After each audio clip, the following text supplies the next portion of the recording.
Got too many common and uncommon wildcards? Want to keep it cheap whilst buying new singles? Here are some fantastic, cheap additions to your Magic decks. Oh hey, it's Geb. Hello everyone, the name's Geb. And today, we're going to be continuing what I believe are the best commons and uncommons that you should either craft or pick up for your decks. Like in the last wildcard video, I want to ensure accuracy and validity. So here are the parameters I use to determine these evergreen staples. 1. All the data has been collected from Magic the Gathering Arena and Magic the Gathering Online in Platinum Plus ranked games. 2. All cards were only selected when they were present in multiple archetypes. That means they are present, say, not only in aggro decks, but they're also present in mid-range decks as well, as an example. 3. Cards were only present in more than 5,000 games of the current set. This is to ensure that the cards are popular enough to actually see play, and they are strong enough that most people would actually pick them up and put them in their decks. 4. That they are common and uncommon only in rarity. And 5. The sets that we're going to be looking at today are going to be Outlaws of Thunder Junction, Bloomburrow, and Duskmourn House of Horror. I will be covering more sets in the future in other videos. And 6, though this is a little bit more of a warning, any card prices shown will be approximate. They will be in USD and Euros only, and they are subject to change, so do keep an eye out on that. But with that all out of the way, let's look at some cards. Starting off with Outlaws of Thunder Junction, we'll start by committing a crime and shooting the sheriff. This 2-mana instant defines the floor for black removal in the standard format. It answers the vast majority of must-answer threats, and its strength isn't just in mana efficiency, but also predictability.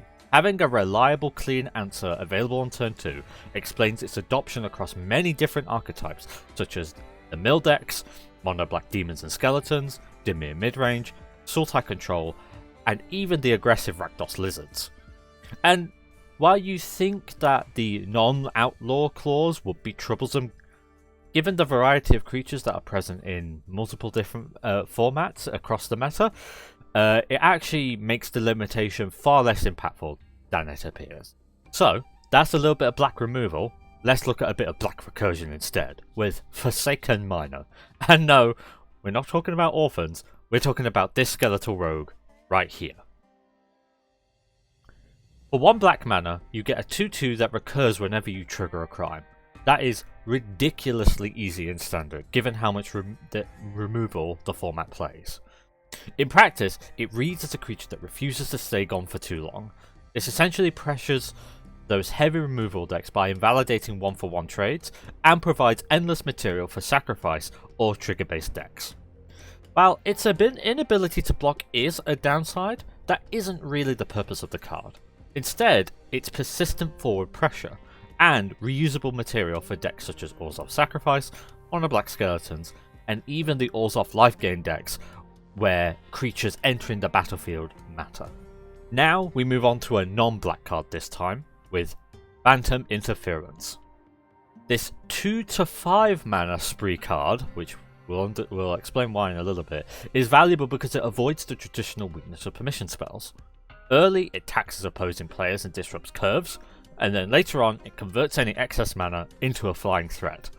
The structure of Spree allows these roles to overlap, hence the 2-5 mana, rather than forcing you to play a single mode like Choose 1 does. This makes it a highly flexible, never dead card, and that is critical in decks that want to keep mana open, such as Dimir midrange and Mono Blue Tempo. Now on to Bloomburrow. And the first card we want to look at is Into the Flood Moor. At its base, this 1-mana blue card is a perfectly playable bounce spell, but it's the gift that's attached to it that elevates it from playable to great. A 1-mana answer to any non-land permanent, albeit a temporary one, but hey, what do you expect for just 1 mana? The 1/1 fish token that the gift provides is frequently irrelevant compared to the tempo gain of removing a permanent for a full turn cycle.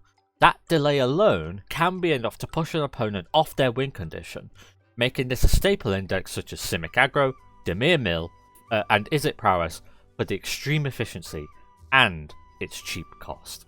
Next, our first land in Rockface Village. Rockface Village functions as a spell disguised as a land. It enters untapped, contributes to early development in creature-based decks, and later turns the spare mana into haste and damage. This is particularly effective in the current red aggressive strategies which run Emberheart Challenger, which gives an impulse draw effect upon being targeted. Though, even if you don't run that card, the opportunity cost to include this card into your deck, as opposed to 4 extra mountains for example, is so low for creature-based heavy decks that it becomes correct to include by default. All of these point to the fact that lands which carry additional effects and strategies will almost always be useful, and this particular one being uncommon makes this an easy inclusion into aggressive red decks. The last card I would like to feature from Bloomburrow is Overprotect. This card's strength is not subtle. For just 2 mana, this instant provides both hexproof and indestructible, that protects key creatures from all but the most premium forms of removal. Read Exile here. All the while giving it trample and +3/+3, which gives the card the flexibility to be a potential finisher as well. At 2 mana, it fits really well into decks such as Gruul Delirium and Mono Green Stompy for its ability to punish opponents for even attempting interaction, particularly in formats where removal is efficient but conditional. Lastly, we get onto Duskmourn House of Horror. There were a lot of cards to choose from, and one of the key themes that stood out to me for the staple cards particularly was specifically the white enchantments, which we'll cover in this video, but there is one card out of that theme that stood out amongst the rest of them, that being Sheltered by Ghosts. This card, I wholeheartedly believe, is one of the most format warping non-banned cards in current standard. It combines 3 effects, all of which are desirable, even all by their own. One being a non-9 permanent exile, the second being an offensive enchantment, and the third being protection for both the creature and yourself via ward and lifelink. Together, this card literally screams "Get down, Mr. President," by essentially forcing the opponent to undo the aura by addressing the key creature it's protecting. The result of this means that the card shifts the burden of efficiency from yourself literally to your opponent single-handedly in one card, which explains why it is in a variety of decks from mono white enchantment aggro to Celestia rabbits and even Naya counters.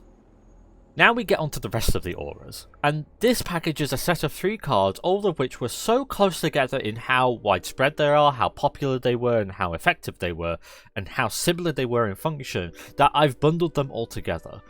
These being Optimistic Scavenger, Ethereal Armor, and Shard Mage's Rescue. These cards form a cohesive package because collectively they solve the 3 main weaknesses that aura strategies face: scaling, protection, and tempo loss. Optimistic Scavenger provides scalable threat density, its eerie triggers reward enchantment sequencing and room unlocks, allowing the 1-drop to remain relevant deeper into the game. Ethereal Armor converts the enchantment count into immediate power. The fact that it gives first strike and scaling stats allow even the small creatures to dominate combat efficiently. And Shard Mage's Rescue addresses the historical fragility of auras, the flash timing and temporary hexproof against removal while permanently increasing stats, ensuring mana is spent at little to no cost.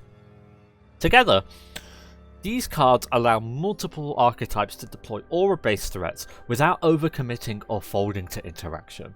All 3 of them being present specifically in the mono white enchantment-based aggro, which I mentioned earlier, but also Orzhov Bats and Azorius Auras, which is a bit more of a mid-range control-based auras deck.